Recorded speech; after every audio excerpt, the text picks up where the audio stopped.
What's up, you guys? FSC Trucking. Totally different type of video for you guys today.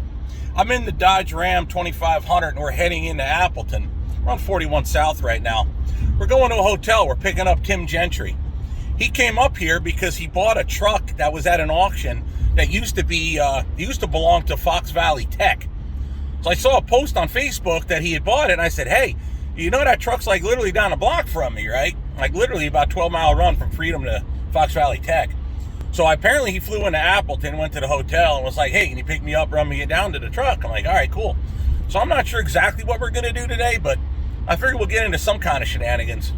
All right, with that, let's get on down the line. It's about 8:30 in the morning. I had my morning coffee, had breakfast, we're good to go.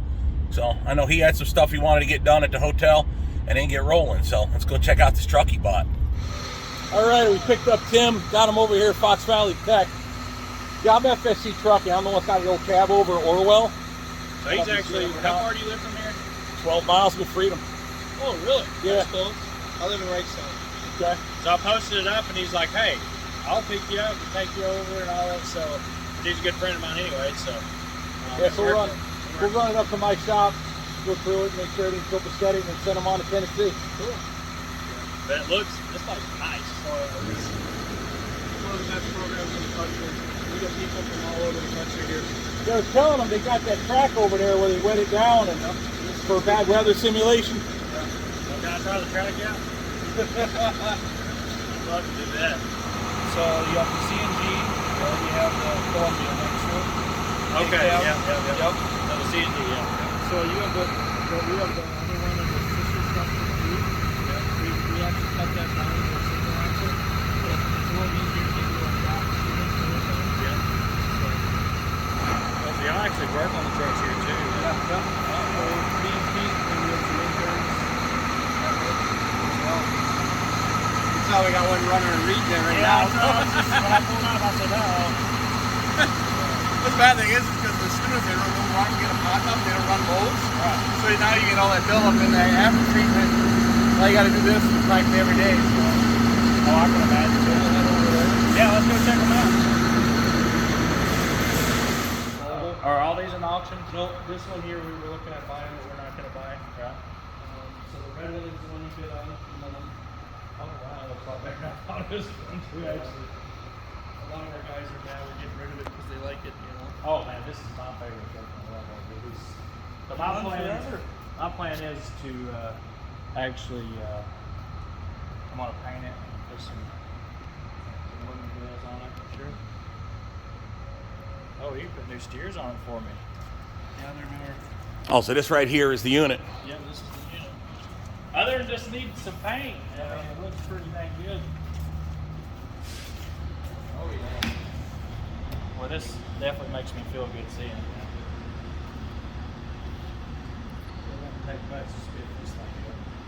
A tri-pack run? Not sure.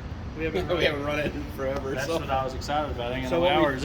So what we've been doing now with the newer trucks is we actually put air ride seats in the back of our trucks. Oh, in the sleepers? Yeah. So now this one had just a standard, like a bus seat type thing. Yep. But then on the newer trucks we're putting two air ride seats in. So did y'all just take the mattress out of it, or is it? Yeah. And the upper bunk. Where's the dome?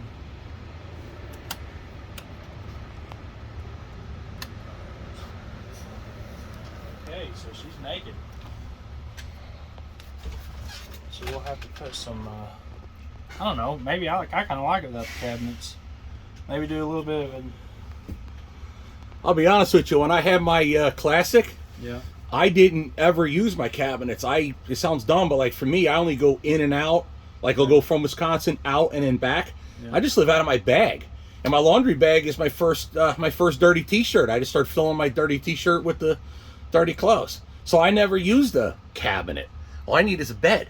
So I've never, with the guys, I've got a bunch of these trucks sitting around, so it wouldn't be nothing even if they wanted to do the cab. What about the tri-pack? Let's see. So it don't. Maybe the light ain't working on it. It should be there. I know there's probably a standby switch on it too. Well, so far it's not so bad. Yeah, you're lucky this one's not what they call studentized. Right. Where the students tear it apart and they put it back together. So. Well, the fact that it's a glider is what I was after. Everything else you could fix. Yeah. I mean, it's a true legal glider, so that for me that's what I bought. And the 12.7, I like the 12.7. So. Yeah, this is a nice running truck. Yeah, originally this was an 04. Yep. So it's let's pop the hood on it and check it out.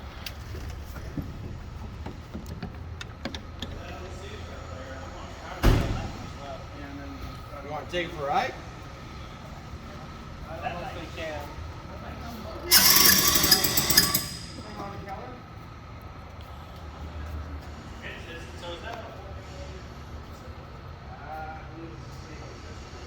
Director here. I guess he's the main man. So, one of many. I'm a spoke in the wheel. So you want to tell him about the school and just, so what we've seen so far, I really like it. It really is a nice facility.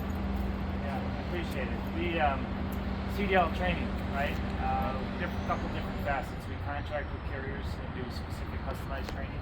Yeah. And then we also have our technical diploma and certificate programs as well. So they vary in length from 2 weeks to 4 weeks to 8 weeks, and we have a 10-week evening program. So quite a variation of different types of training programs. So this is true, actually good training. That was what I like about it. Good training. It's not one of the schools where you're just trying to push them through.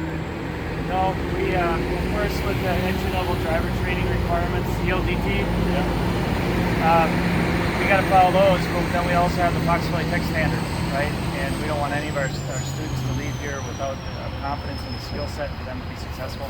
Right. And then we owe it to the general motoring public, to turn out a good, safe driver, right? So we have high standards here. Well, I've seen that you have like every different kind of trucks. So is that why? So you train them like so? If they're gonna be a day cab driver, we try to give them a variety. It depends if they don't know, a specific company that they're going to go to work for. We try to give them a variety while they're here, so they can get a little flavor for that and maybe make a better choice. So we have lots of different opportunities. What we do, we customize. If a customer comes in and says, "Hey, it's an automatic day cab. This is what we run. This is the type of training that we're asking you to customize to." We can do that, right? And so it goes from one spectrum. It's Class B, Class A, different types of trailers. We have egg trailers and flatbeds and tankers and van trailers, and so we have a wide variety of different types of equipment. that's pretty Training awesome. specific. That's totally different than the school I went to. Mine was in the gravel parking lot, and it was like, man, you can drive here, go get your license. The days we started in 1967, so we've evolved over the years, and we started out with that gravel parking lot. Right. A couple trucks, and here we are. We have about 70 power units and about 50 trailers. Wow. Good size fleet. That is awesome. We're very fortunate. Well, I can see your maintenance is good. I seen the shop. That shop is awesome. They do a good job. We're very fortunate. A lot of programs don't have a diesel program to support their truck driving, and we're very fortunate to have that. Well, I'll tell you what really helped me with when I started, and a lot of people ask me this, is the fact that I knew trucks. Like I went through, I knew what air brakes were. Instead of just reading it in a book, I actually had the hands-on experience. So, and not many schools can give you that, honestly. So the learning objects that we have, the brake boards, the component boards, the learning objects that we have here at the college are phenomenal. So to your point, I got to touch it, I got to see it.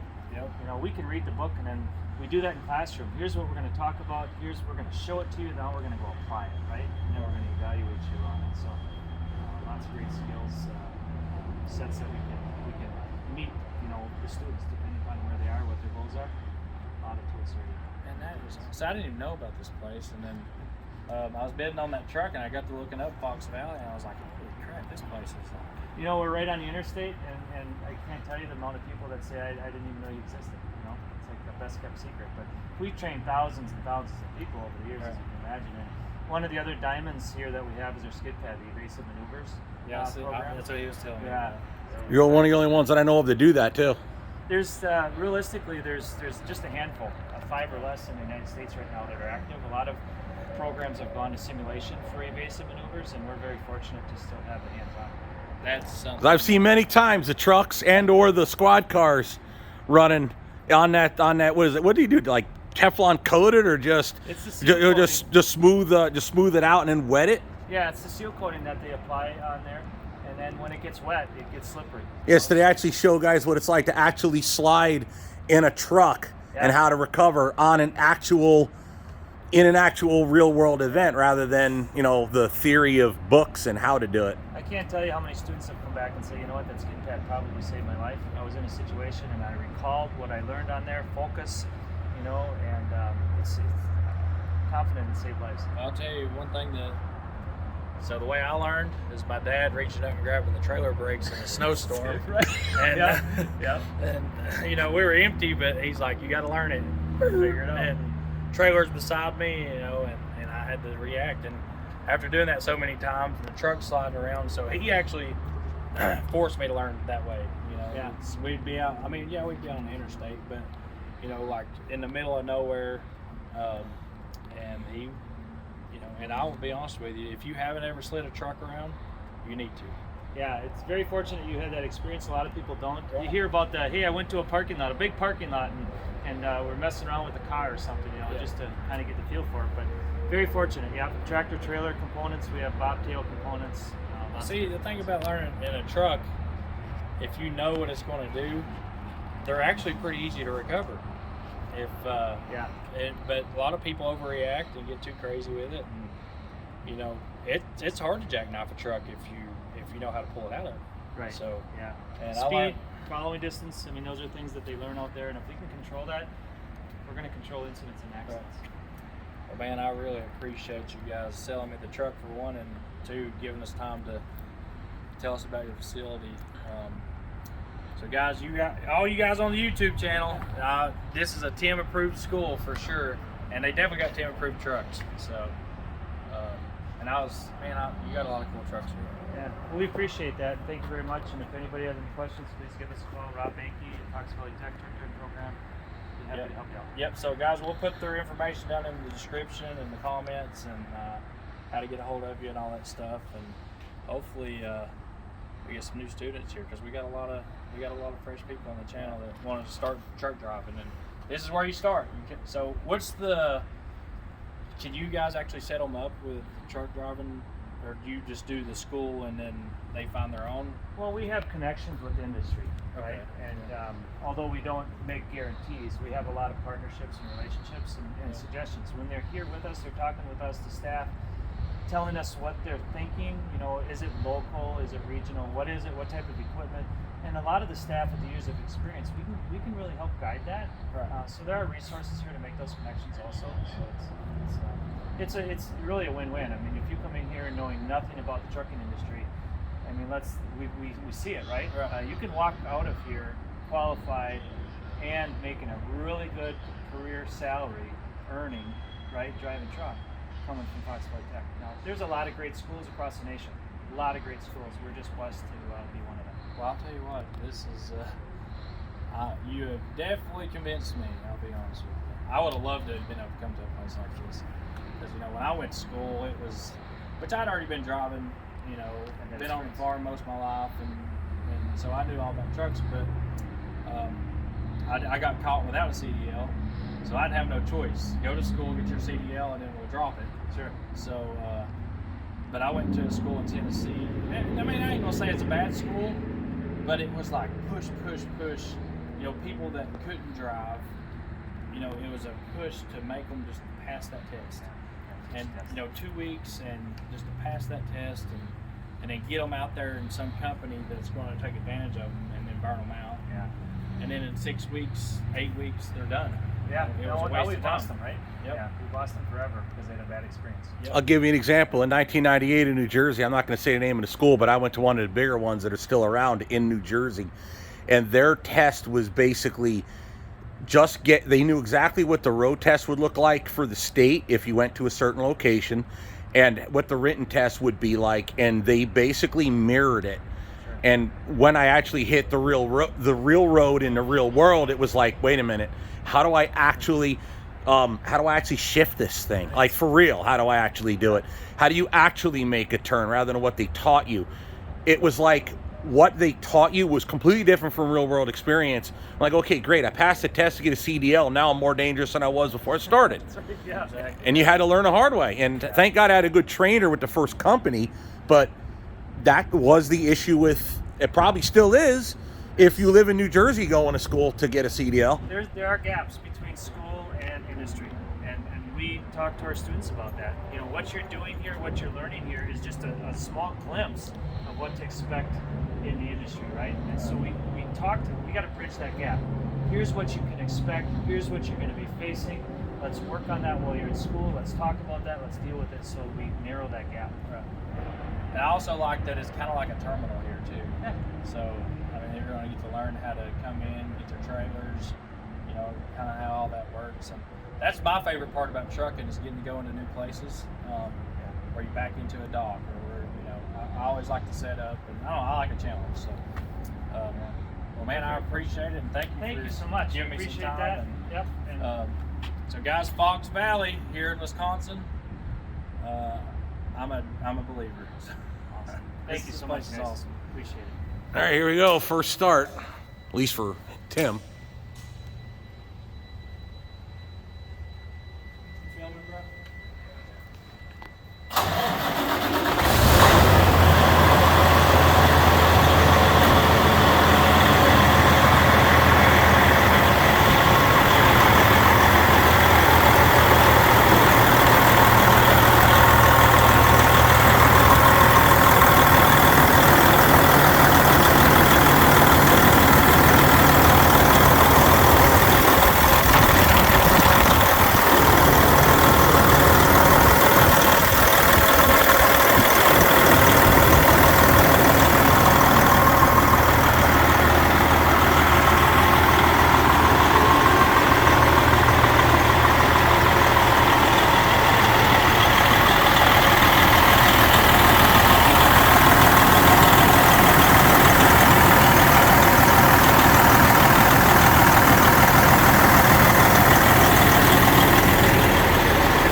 Pretty rusty and nasty in there.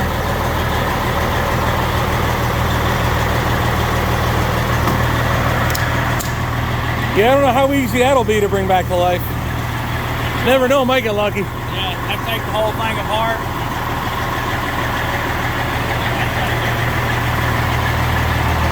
Keep it on there a little bit. That's Wisconsin for you, though.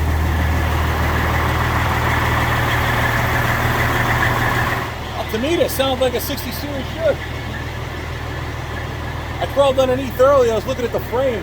They typically rot out real bad underneath the cabs. That's any truck because of the water. Out here, it's mostly surface. Underneath, the frame is solid from front to back. Usually, it'll get a little thin on a bottom flange. Not in this case. I don't think it saw a lot of road use with this salt, as far as, you know, all the brine that they put on there for treatment of the road, the de-icing. I think over here you got a real good deal with the frame. It's damn sure solid. Plus look at the floors, man. You could eat off that, so I'd have to worry about getting dirty.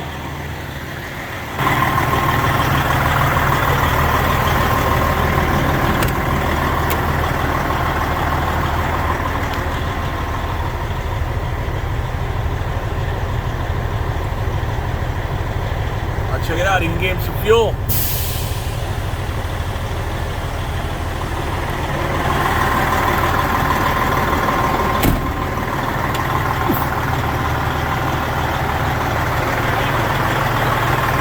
Yeah, not quite tall enough to clunk my head on the exhaust right there. Whoops. Watch your head. Yeah, watch your head over there. I doinked it. I know, Tim, sounds like a good runner. It does sound good. It sounds really good. That's a clean sounding motor. We'll know if it's a good motor by the time we get back to Tennessee. Oh, yeah. Man, I'm excited. I love the sound of a good Detroit. That one sounds smooth, too. Seeing your shop, I'm sure this trucks are in good shape.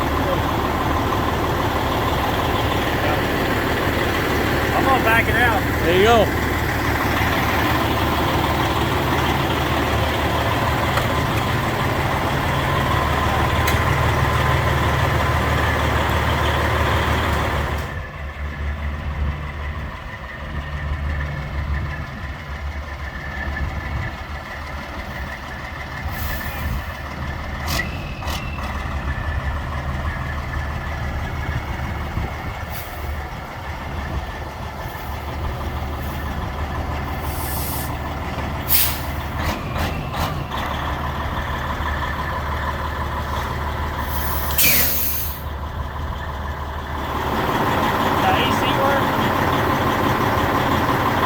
Get the AC to come on. Does it work?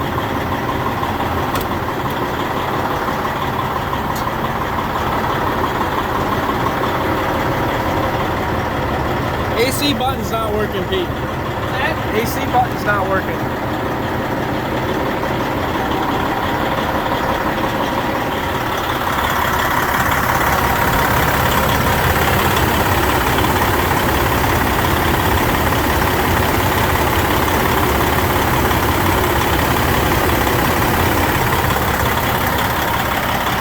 So the air conditioner's not working, and that might just be a deal breaker.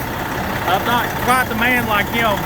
I was gonna say, welcome to the club. Have fun. No, we gotta figure that out. It gets hot going right back across Tennessee. Oh yeah.